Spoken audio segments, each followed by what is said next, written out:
April 26, 1986. At 1:23 in the morning, reactor number 4 of the Chernobyl nuclear power plant explodes. Its eviscerated core spewing enough radioactive contamination into the atmosphere to spread across 3/4 of Europe. In seconds, a nightmare scenario becomes very real. I was 12 years old.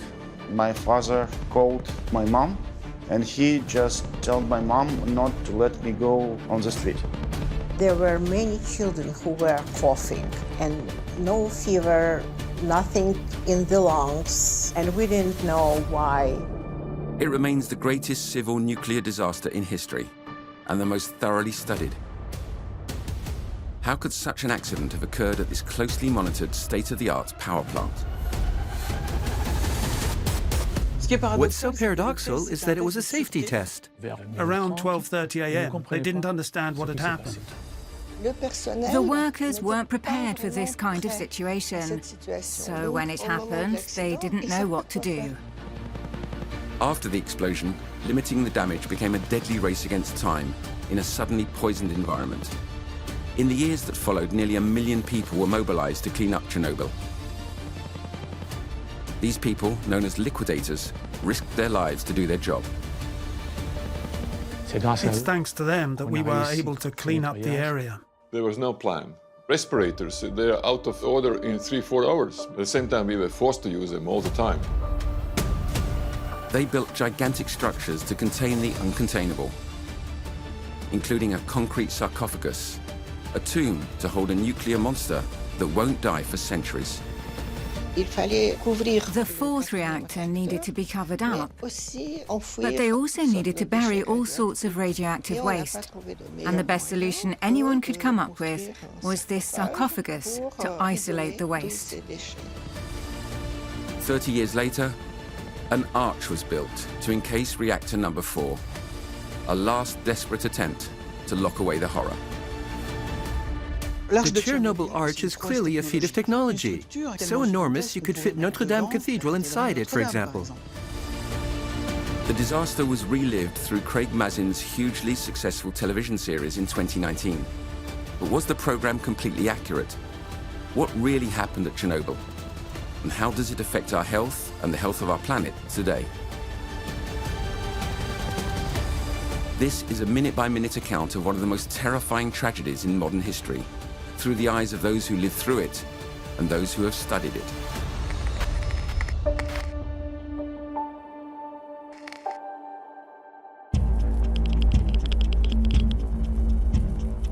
Иногда спрашивают, может ли взорваться атомная электростанция. Ну, я могу с полной ответственностью заявить, что это совершенно исключено. Но...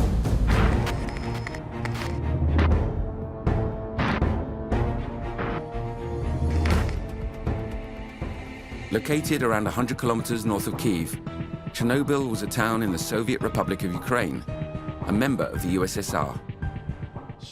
The name Chernobyl has come to mean something to people. But at the time, frankly, no one even knew where it was. With a population of 50 million residents during the 1970s, Ukraine's energy requirements were growing.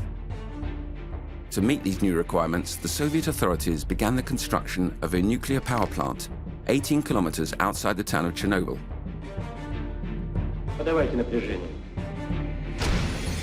Chernobyl was unusual in that it was to be the biggest nuclear power plant in the world. In 1986, 4 RBMK reactors were installed, with a room for a total of 12 overall. Chernobyl was the standalone embodiment of the Soviet bloc's nuclear power, thanks to an abundant energy source made possible via nuclear fission. Nuclear energy is an extremely condensed form of energy.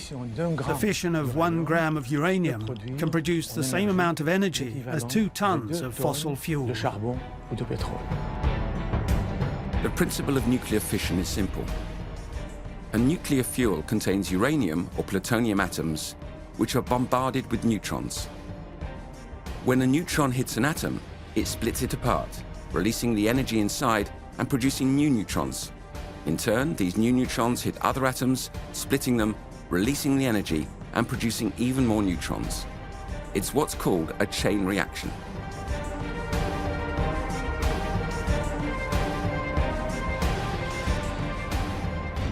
And that releases a huge amount of energy, which is used to heat water. The water turns into water vapor, and the vapor turns turbines, which produce electricity. 3 kilometers from the plant, a brand new town was established, Pripyat. It represented communist progress and was built specifically to support the development of the power plant and house its workers and their families. In just a few years, they built a town in which everything any Soviet living in conditions of scarcity could dream of. Pripyat's residents were indeed spoilt for luxury. Modern infrastructure, a theatre, a cinema, a nightclub and shops that were better supplied than those in Moscow. It was seen as a paradise, and it represented Soviet modernity. Within a few years, the town already had close to 50,000 residents, and the average age was just 26. It was the youngest town in the whole of the Soviet Union. In this tiny paradise for the privileged few, where salaries were much higher than in the rest of the USSR, people lived in close connection with the abundant nature around them. In just a few hours, this Soviet Eden was blown to smithereens.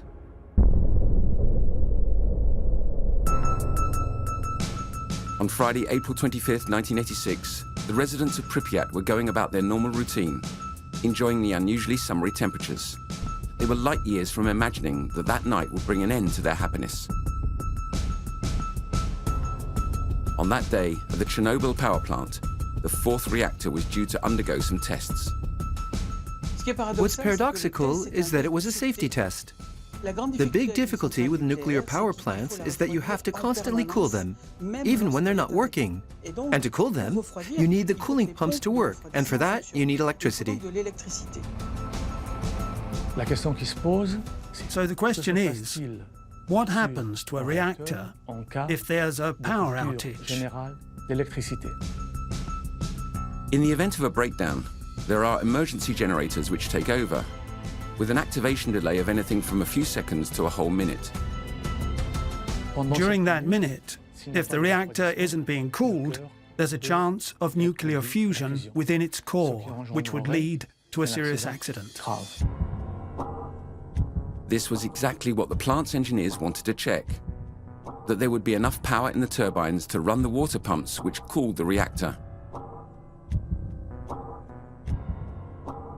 To carry out the test, they needed to reduce the reactor's power from 3,000 to 700 megawatts without ever going underneath this critical threshold. On the morning of the 25th, operators began the procedure for reducing the power, and by around midday, the power was around 50% lower than the reactor's nominal levels. That is to say, around 1,500 to 1,600 megawatts thermal. But while the test at Chernobyl was taking place, a plant in the south of Ukraine broke down. At midday, the controllers in Kyiv ordered that the test be postponed to ensure the country's electricity supply. The reactor therefore needed to be maintained at half power for 12 long hours. It was too long for what was taking place in the reactor. Maintaining the reactor at half power led to an accumulation of xenon, a gas which absorbs neutrons and disrupts nuclear reactions. The reactor began to lose energy and tried to compensate for that loss by increasing its power. But nobody, neither the operators in Chernobyl nor the controllers in Kyiv, realized the reactor was unstable and that it was becoming more and more dangerous. At midnight, the engineers in Chernobyl were granted authorization from Kyiv to continue the test, and they resumed the procedure.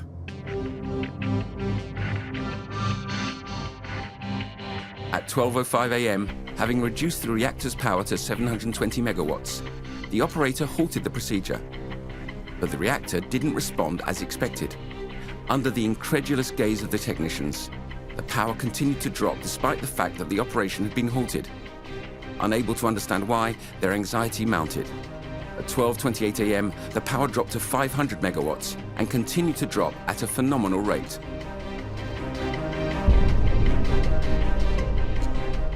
Around 12:30 a.m., the reactor stopped working. It was displaying around 30 megawatts. Nobody understood what had happened.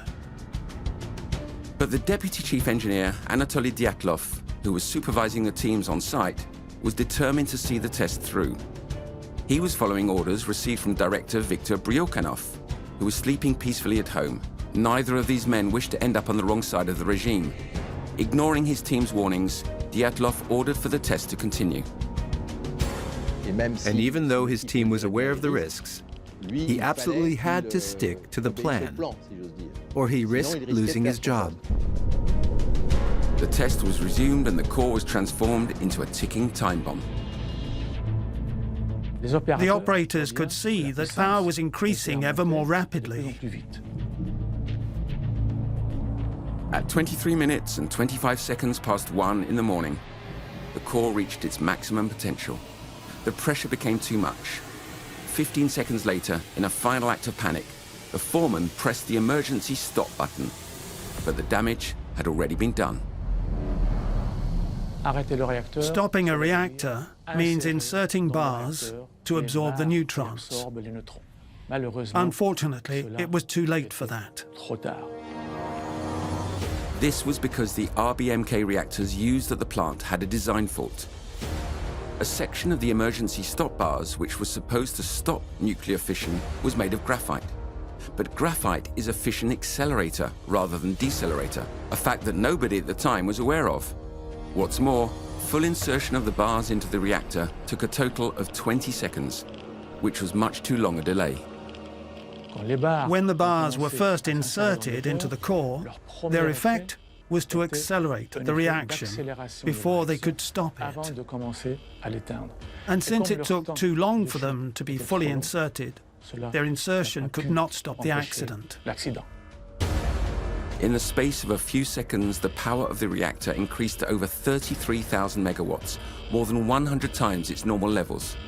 The graphite blocks caught fire. More than 100 tons of radioactive fuel entered into a state of nuclear fusion. The explosion was imminent. At 23 minutes and 44 seconds past 1, the core exploded. Taken by surprise, the technicians were frozen to the spot, as shown in this scene from the series.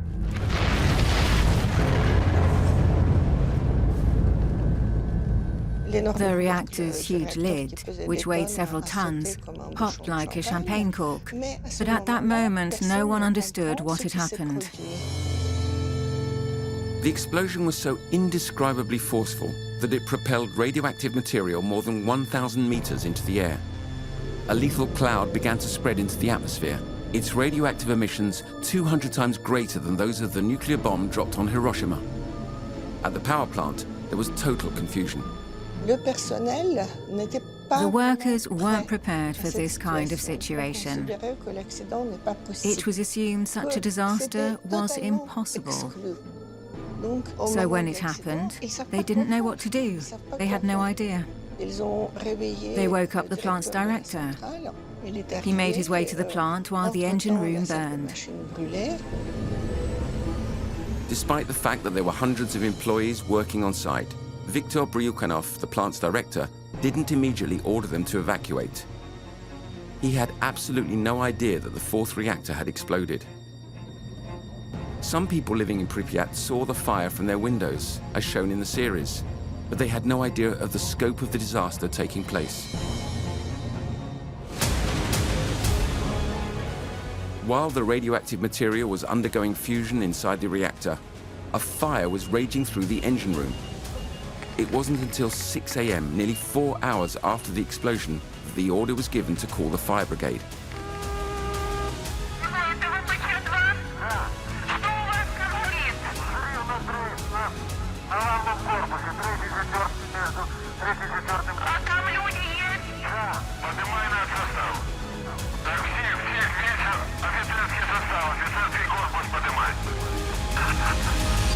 The the firefighters' mission was the equivalent of a death warrant. They were told there was a fire, but not given any more information about the context. They did not have the right clothing. In fact, no one at the plant did. They began to flood the plant with water. Without knowing it, the firefighters were escalating the disaster by creating a thick, toxic vapor. They were inhaling highly radioactive substances, and it was also entering their bodies through the pores of their skin, massively contaminating them from the inside. In Moscow, 6 hours after the explosion, Soviet leader Mikhail Gorbachev was informed of the accident. Realizing that the scale of the catastrophe was being deliberately played down, he asked the KGB to report back to him on the situation and set up a government commission. An investigative commission was a classic move, and it was a way of hushing up the news, but the commission did also do its job. Of course, KGB agents were also involved, because the first thing any Soviet would think is that this was a case of sabotage. Back at Chernobyl, the firefighters had finally managed to calm the fire in the engine room. Nobody knew the real enemy was hiding elsewhere. Inside the reactor's core, the graphite was still burning, releasing radioactive particles. Many of the firefighters had started vomiting. Their skin had taken on a strange color, the first signs of acute radiation sickness. The firefighters were taken to hospital in Moscow, and they were given milk. Nobody knew how to treat them. On April 26th, more than 8 hours after disaster had struck, the inhabitants of Pripyat, situated 3 kilometers from the plant, had still not been informed of the accident. In the town of Pripyat, radiation levels on the streets were, let's say, 100,000 higher than normal. Unaware of the invisible threat that sunny Saturday morning, families were out making the most of the balmy temperatures. As you can see from this scene in the series, no one was any the wiser as the first signs of contamination began to show. Only the wives of the firefighters knew something had happened. Their husbands had not come home. Rumors slowly began to circulate. It wasn't just the town of Pripyat that had been impacted by the disaster. Dozens of radioactive substances had already started to disperse on the wind and had made their way to countries across the border, such as Belarus. There were rare gases, like xenon, which are particularly mobile. There were also substances like radioactive iodine and cesium, which is a metal. There was also plutonium, which is particularly dangerous when inhaled. Several hours after the accident, one man immediately realized that the situation was much more serious than anyone was willing to admit. Nuclear physicist Vasily Nestorenko. His son, Alexei Nestorenko, aged 12 at the time, remembers only too well the day of April 26th. On April 26th, my father was on a business trip in Moscow. At that time, he was a director of the Institute of Nuclear Energy in Minsk, yes. My father called my mom. He couldn't speak openly because everything was recorded because of the topics. And he just told my mom not to let me go out on the street. The day after the catastrophe, the full extent of the disaster was still unclear for the authorities, who had underestimated the scale of the explosion. The commission therefore decided to fly a helicopter over the plant to evaluate the damage. From up above, they had a direct view of the unimaginable. The 4th reactor wasn't just on fire, it had been completely destroyed. You have to understand the situation. The core of the reactor had been completely eviscerated. There were highly reactive substances present in the air, with an astronomical quantity of radiation and a graphite fire that was still burning. Once their astonishment had subsided, they realized they urgently needed a solution. How could they turn off the reactor? The only way was to intervene by air, because it was almost impossible to get close to this radioactive furnace. A never-ending stream of helicopters set off to wage war against the atom. Hundreds of pilots flew over, one after the other, dropping tons of sand and lead on top of the reactor to choke its burning core. But as this scene from the series shows, it was a difficult exercise. The target was hard to reach, and each pilot had only a few seconds to release their load before being exposed to lethal levels of radiation.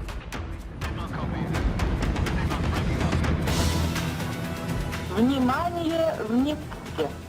Рекомендуется с собой взять документы, крайне необходимые вещи, а также... A few hours after the accident, radioactive contamination levels had already reached unheard-of levels at the plant and in the surrounding area.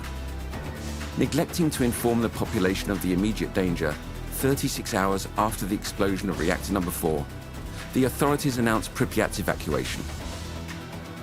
At 2 p.m., 50,000 inhabitants were ordered to leave the town. Armored vehicles from the Soviet army and 1,225 cars were mobilized. The convoy was 20 kilometers long. The authorities, who continued to deny the gravity of the disaster, promised the evacuees that they would soon be able to return home, convinced Pripyat's decontamination process would take just a few days. The town's residents would never see their homes again. To admit there was a fault at Chernobyl wasn't just to admit human error.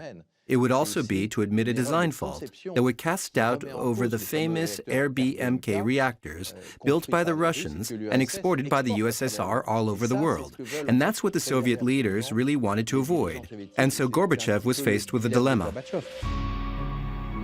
The Soviet authorities still hadn't announced the accident to the USSR, nor to the rest of the world. But the threat was tightening its grip. On the morning of April 28th, on the back of a northeasterly wind, the radioactive cloud was headed straight for Scandinavia. In Sweden, 150 kilometers north of Stockholm, Forsmark nuclear power plant detected unusual levels of radioactivity on its employees. Larm har utgått från Forsmarksverket efter det man mött upp små mängder radioaktivitet utanför anläggningen. That afternoon, Sweden and Denmark reported radiation levels 5 times higher than the norm. In Finland, 10 times higher, and in Norway, 60 times higher. By analyzing the wind and the particles, Swedish experts guessed that a serious accident had occurred at Chernobyl. Sweden sounded the alarm. In 1986, journalist Ulysse Gosset was a foreign correspondent for the French media in Moscow. On April 28th, he left France, where no one was aware of the disaster. I was received by the team at the Moscow office. We had a welcome drink, and in the middle of our toast, we heard the telex line go. Remember, there was no internet, etc.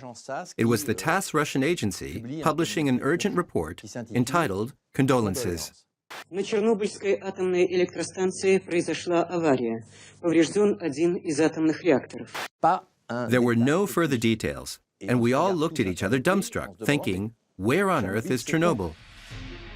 The media quickly got up to speed. 3 days after the explosion, the world was made aware of the disaster. Although the information was fed to the public gradually, the news sent shockwaves around the world. Good evening. The Soviet Union said today that an accident has damaged an atomic reactor at a power plant near Kiev. Une chose est sûre en tout cas, c'est le plus grave accident depuis que des centrales existent dans le monde. On sait qu'il y a des blessés, il y aurait peut-être même des victimes, et pour en savoir un peu plus, rejoignons à Moscou Ulysse Gosset. Here in Moscow, many questions following the announcement of the nuclear disaster at Chernobyl remain unanswered. So far, the authorities have not expanded on the 5 lines published by the TASS press agency. This morning, Russian newspaper Pravda has not mentioned the plant in question, when the accident happened, whether anyone died, how many people are hurt. It all remains a mystery. That night in Moscow, there was a media blackout, so really nothing got out. In Minsk, in Belarus, physicist Vasily Nestorenko was fighting back against the Soviet code of silence. He put pressure on the first secretary of the Belarusian Communist Party to take measures to inform and protect the population against the dangers of contamination. But he would pay for his obstinacy. So he lost his positions because they said that his speeches and so on, they are spreading panics. The first secretary of the Communist Party at that time of Belarus, he wanted to come as a winner, you know. So he was constantly reporting to Moscow that everything is okay, we don't need help.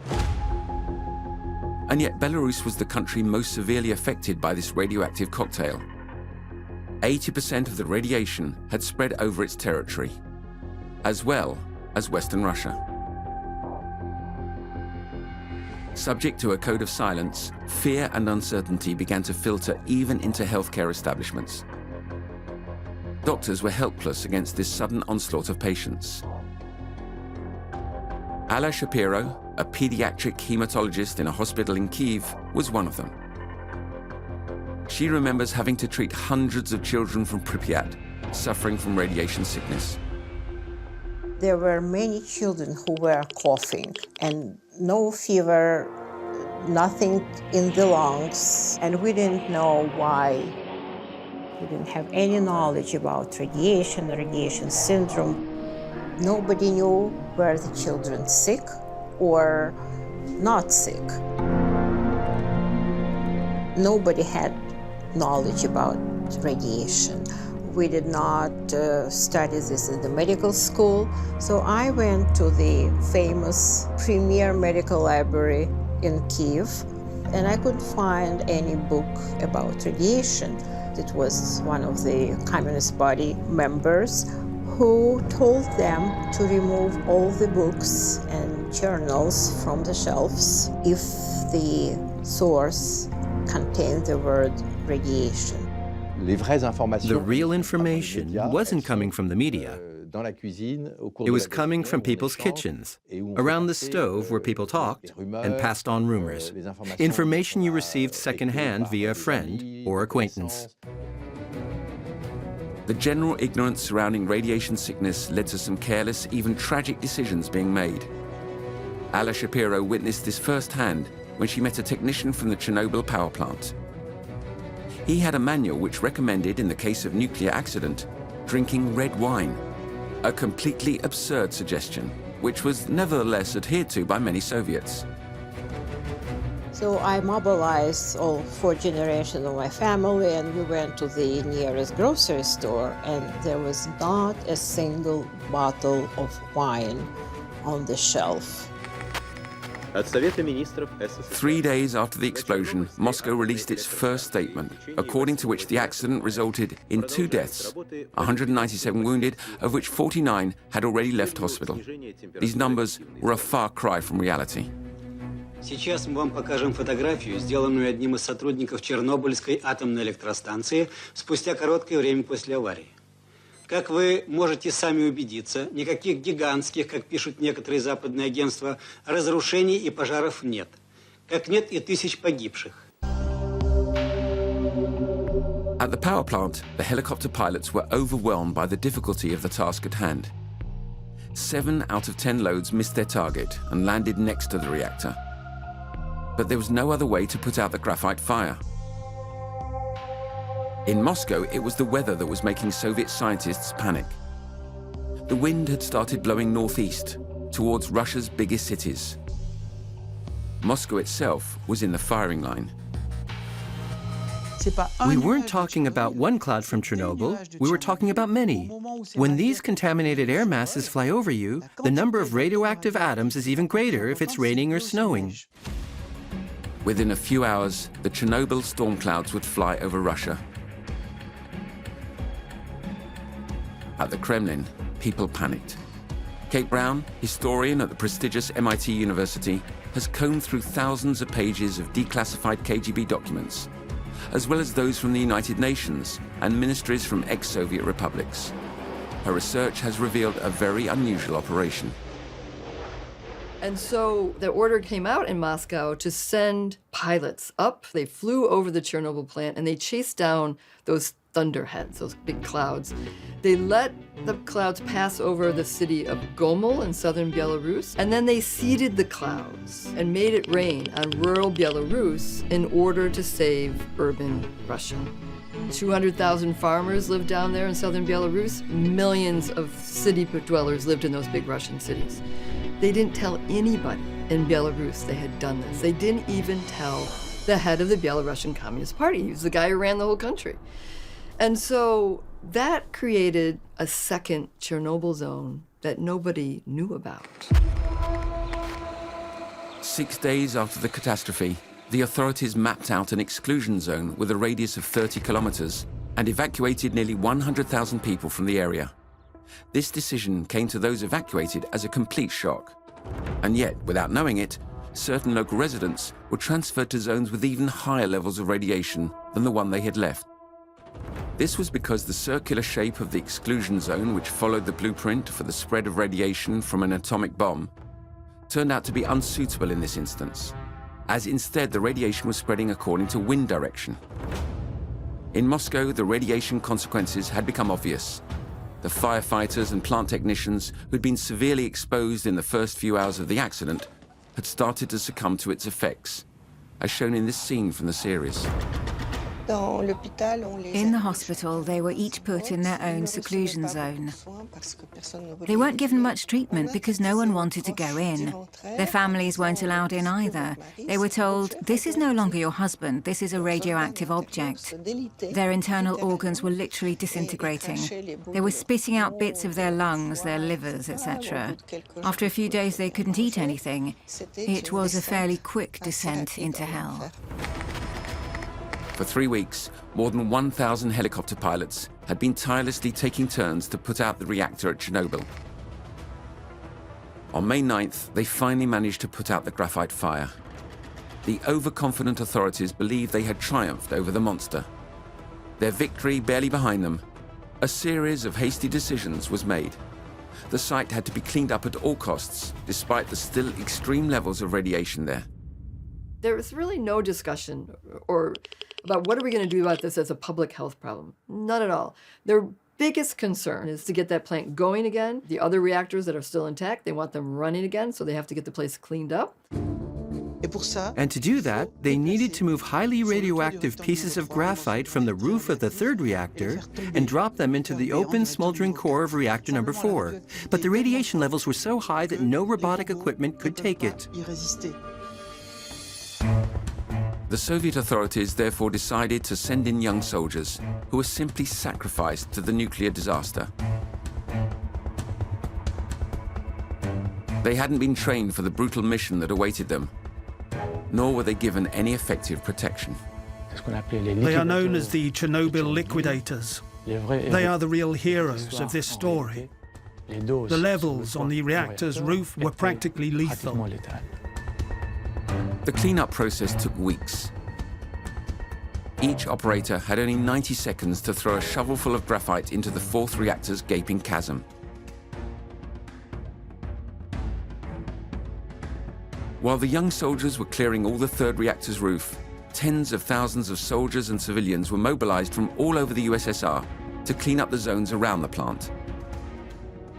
Among them was the now ex-president of Latvia, Valdis Zatlers. At the time, he was not a politician by profession.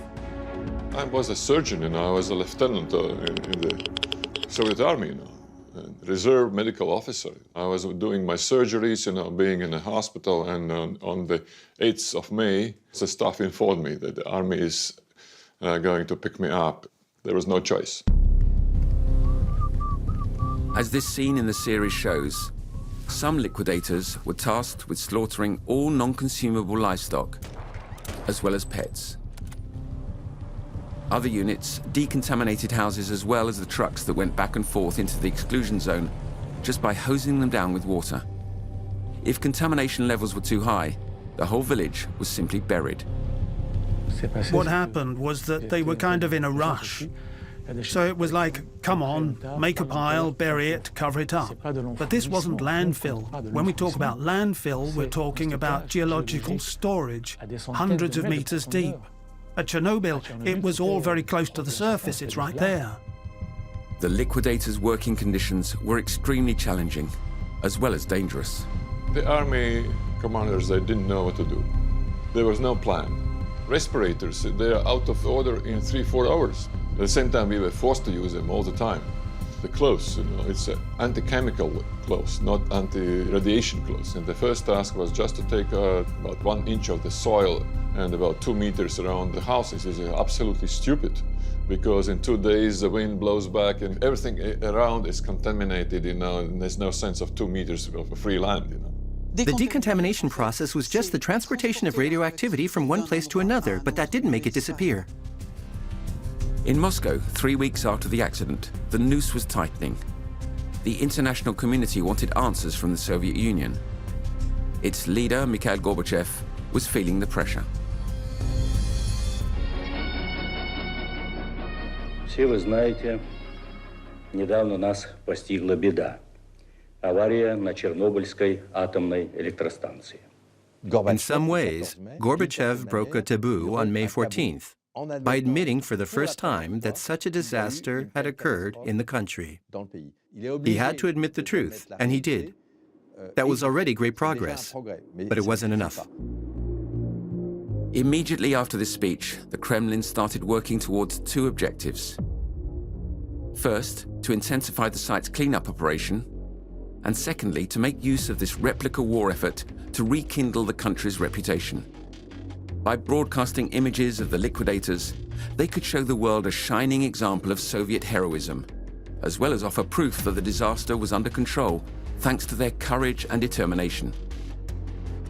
But despite the propaganda, the reality was far from the idyllic picture suggested. Higher officers told us that we are going to stay not for 60 days, but for 6 months. That was a big mistake, because we were really exhausted.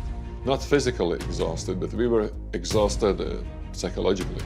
Had a tremble of my fingers, and my eyes were ticking, And I remember the special officer, that means KGB officer, trying to explain me how it's important to be here for 6 months, and the nation needs you, and all the stuff. No decontamination measures or changes of clothing were provided for the liquidators. They went home covered in radiation. I just went to the closest shop. I bought a shirt and trousers and threw the Chernobyl with the clothes away, and went to the barber shop, cut my nails, and I called my mom and asked her to prepare a sauna just to get out everything from my body, any possible particle, not to bring it home to my family and my kids. In June 1986, after 6 weeks waging war against the atom, the Soviet authorities reached the final phase of the cleanup process for the roof of the 3rd reactor. They were now faced with an even harder task, containing all the radioactive waste in the core of the 4th reactor. Not only did they need to cover the 4th reactor, they also needed to bury all sorts of radioactive waste. And the only solution anyone could come up with was to build a sarcophagus in which to isolate all this waste. It was the beginning of a colossal construction project. An army of liquidators was rapidly deployed on site to urgently build the sarcophagus, something that was a huge technical challenge. Since the extremely high radiation levels meant the work could not take place in the immediate vicinity of the buried reactor, 8-meter high and 30-centimeter thick concrete walls were erected several tens of meters around the damaged reactor. To carry out this monumental task, various teams worked on rotation. They had to build each section far enough away from the reactor, then bring them close to the reactor and assemble them. The workers had to complete each separate task in very short slots. and these were timed to the minute. In some places you could work for a total of 3 minutes, in others 5 minutes, 10 minutes, etc. More than 30,000 liquidators relayed each other day and night on this ultra-radioactive building site. The sarcophagus, which was 66 meters high and 220 meters long and 100 meters wide, was built to last 30 years. It was completed in November 1986, barely 6 months after the disaster. The speed of its execution already hinted at its weaknesses. Certain sections were not stable, like a house of cards. It was a makeshift solution that the authorities had declared viable.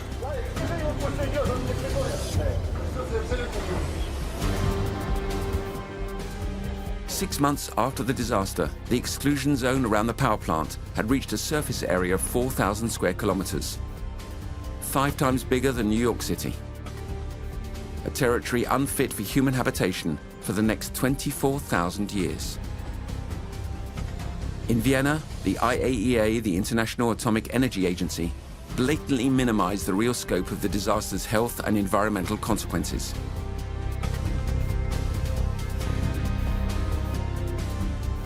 In its official report, it stated that there had been between 30 and 50 deaths, including the firefighters, and predicted around 4,000 deaths linked to contamination.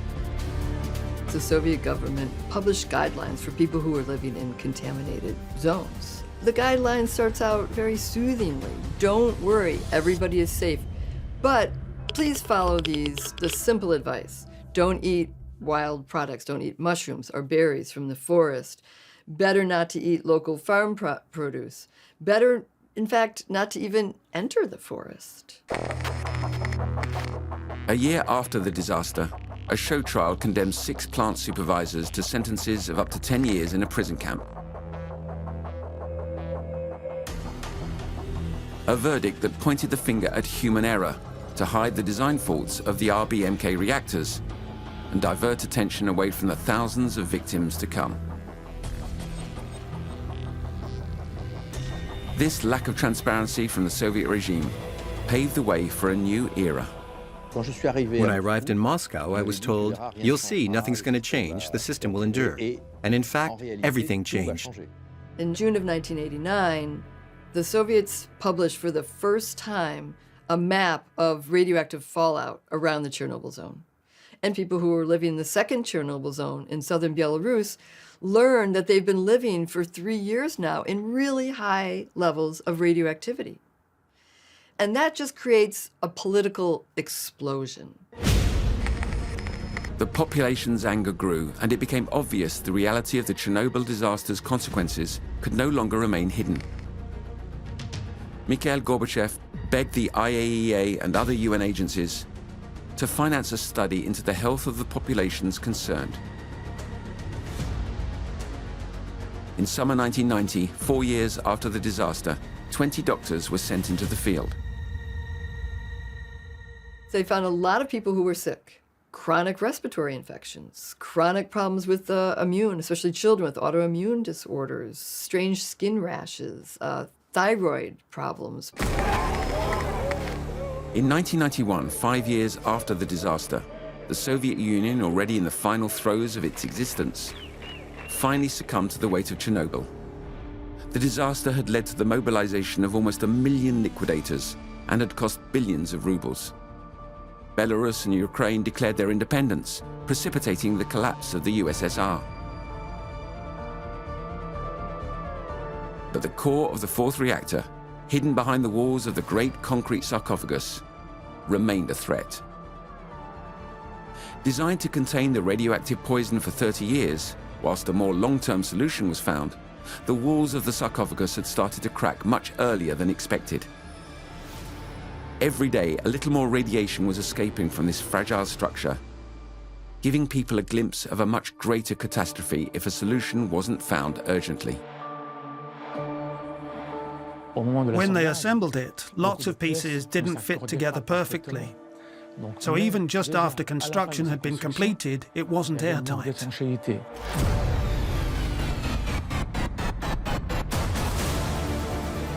The lethal cocktail threatening to escape the sarcophagus was terrifying. 3,000 meters cubed of contaminated water, 170 tons of fuel, 60 tons of which were in the form of lava, and 188 tons of radioactive dust particles, since the molten core contained radioactive products which were still decomposing and producing heat. Meteorological changes didn't help either, rendering the structure, which was already threatening to collapse, even more fragile. Time was of the essence. Another structure had to be built to contain the old sarcophagus.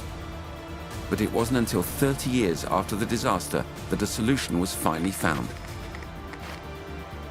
An arch was designed in which to envelop Reactor No. 4's sarcophagus and confine the radioactivity. The design and construction of this structure took 10 years.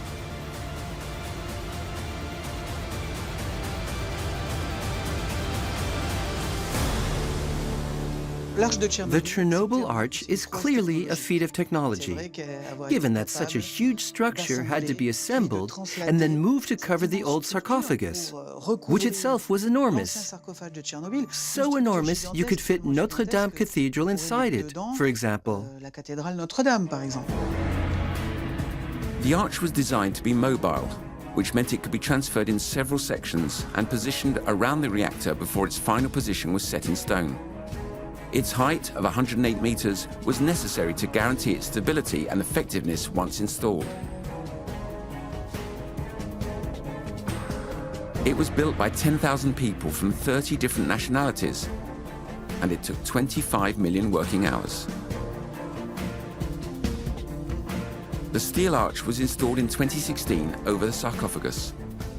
It started operating in 2019 and was financed by the international community at a cost of more than 2 billion euros. The structure is designed to withstand extreme temperatures, from minus 45 degrees Fahrenheit to plus 113 degrees Fahrenheit, Category 3 tornadoes and earthquakes measuring up to 7 on the Richter scale. There was a lot of media communication about it, but this arch is only supposed to last 100 years. Given the pace of climate change, how long can it really last? The stakes are in fact even higher, since the arch is also supposed to act as a workshop in which to dismantle the old sarcophagus, designated too fragile to remain in position. But is it really equal to the task? We still don't have all the technology required to dismantle the old sarcophagus. Right now, it cannot be done. But if we don't dismantle it, if we don't remove all the radioactive material inside it, what are we going to do when 100 years are up? What is left of Chernobyl today? The site is under maximum surveillance, and the area requires constant attention in order to contain the contamination. The exclusion zone is still a site of historical interest, but also a tourist destination, where nature has gradually reclaimed the space. Almost every April, the anniversary of Chernobyl, you see this story in the newspapers about how nature is flourishing in the Chernobyl zone. There's very little. You get out of the car and you don't hear any birds call. It doesn't smell like a forest because that work of decomposition in a forest, like the microbes and the bugs that take apart a forest, they're not there to do their job. These images of nature reclaiming the exclusion zone hide a very real danger. More than 1,000 locations for radioactive waste that was urgently buried are still unaccounted for. These represent a huge threat in terms of contamination for underground water sources. And the danger is not unique to the exclusion zone. It can also still be found in the food industry today. By observing locals picking berries in the contaminated forests of Ukraine, Kate Brown has discovered what happens to their harvests. They mix the clean berries, the cleaner berries, with the dirtier berries, and then they can get to 1,250 becquerels, which is the European norm, and then they can go into the European markets. Ukraine is the biggest supplier of wild blueberries in the world now. The tragedy of Chernobyl does not only concern the environment. Decades after the disaster, its human impact continues to divide opinion, leaving behind deep scars and broken lives, not only for its immediate victims, but also for future generations.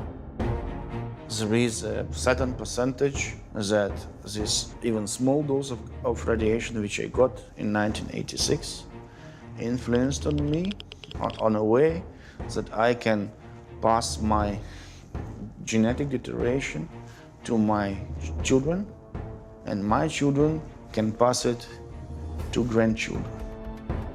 Why, when you go to something like Wikipedia, do we find out that 36 or 54 people died from Chernobyl and maybe 2,000 to 4,000 people would die in the future from cancers?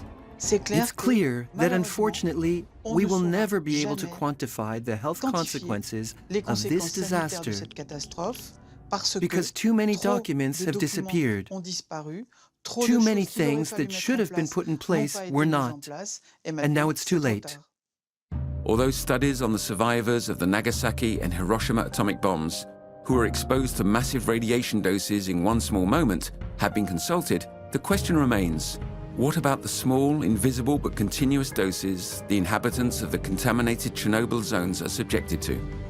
The future of these survivors remains unclear, and the real consequences of this long and continuous exposure, from which Europe has greatly suffered, have perhaps still not been fully revealed.